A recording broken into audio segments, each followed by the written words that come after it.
I the a-hole for not inviting my grandparents? After they said I was not their real grandson. In November, my dad's parents and my mom got into an argument. Because they said they decided to start a college fund for my 11-year-old brother. It was not even brought up, they just decided to share it on their own. My mom was confused, since they mentioned it unexpectedly, but thanked them. She asked them why they decided to make one now, and why they brought it up. They said something about wanting to do it for their grandson, and making sure he is set so he does not have to worry about paying for college.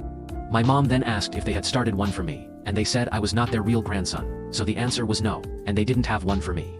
They added something about how I would get something else, and accused my mom of expecting too much.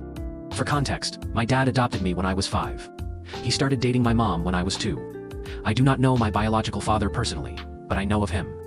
He died when I was 3, and my mom told me he was not a good person and was in and out of jail. My dad is the only dad I have ever known, and I always thought his parents accepted me. But hearing them say I wasn't their real grandson hurt. It was not even about the money. It was the fact that I was excluded, and realizing the only reason was because I was not my dad's biological son. The argument happened right in front of me and my brother. Just a few days before Thanksgiving. Since then, I have viewed my dad's parents differently, and tried to keep my distance from them.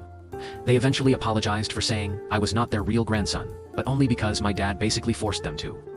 Over time, I realized I did not really care anymore, but I just loved them more than they loved me.